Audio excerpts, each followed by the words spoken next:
You look for the enemy on the horizon. You seek victory in the marketplace, in the halls of power, on the fields of competition. You believe that if you can just conquer Shadhat, external foe, seize Hitat, external prize, you will finally find peace and strength. But the Stoics, those battle-hardened philosophers of the soul, knew a truth that the world tries to make you forget.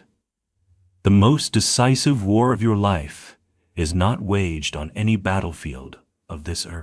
It is waged in the silent, bloody, and glorious arena of your own mind. Here's why you must learn to endure and win the war within, before you can ever hope to stand victorious without. First, you must understand that your mind is a fortress under siege from within. The primary enemies you face are not external circumstances, but your own undisciplined thoughts about them. These are the true combatants, your judgments, your desires, your fears. When an insult is thrown, the enemy is not the person who spoke it. The enemy is the part of you that he chooses to feel wounded. When a setback occurs, the enemy is not the failure itself. The enemy is the inner voice that whispers you are a failure. You must become the supreme commander of this inner territory. You must post a sentinel at the gates of your mind, your reason, and ruthlessly interrogate every thought that seeks entry. Does it serve virtue? Is it within your control? Is it true? Most thoughts are spies, saboteurs, and panic-mongers. To grant them unchecked entry is to lose the war before the first external arrow is even loosed. Second, you must conquer the mutinous army of your appetites. Within you is a legion of desires that seeks to usurp the throne of your reason. The desire for fleeting pleasure, for unearned comfort, for the validation of others. These are not loyal soldiers. They are a mercenary army that promises you fleeting satisfaction while chaining you to outcomes beyond your control. The war against these appetites is a grueling campaign of attrition. It is fought every time you choose the difficult but virtuous path over the easy but weak one. It is fought when you endure voluntary discomfort to discipline your body and will.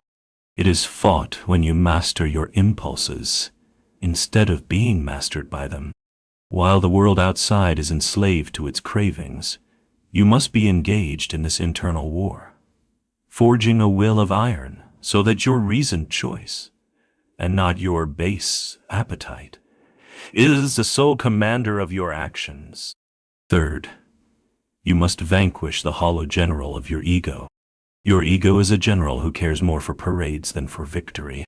It demands constant praise, fears the slightest criticism, and builds its identity on the fragile ground of other people's opinions. This is a traitorous commander. The war against the ego is fought in silence. It is won every time you do the right thing without seeking credit. It is won when you accept blame that is not yours to quiet a conflict.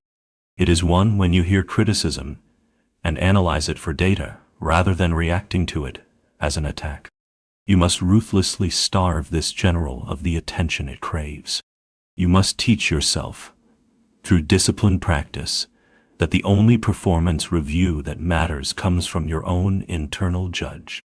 While others are fighting desperate skirmishes to defend their fragile public image, you are winning the decisive war for an unbreakable character. You look for victory in the world, but the world's victories are fleeting. Trophies rust.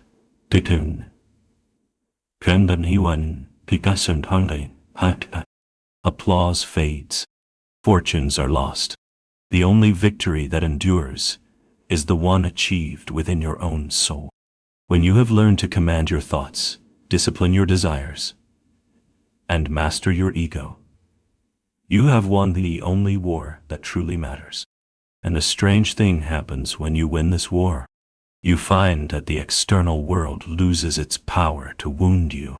Its challenges become not threats, but opportunities to practice your virtue. Its insults become not injuries, but the meaningless noise of the wind. First, you must win the war within. Then, and only then, will you find there is no enemy without left to conquer.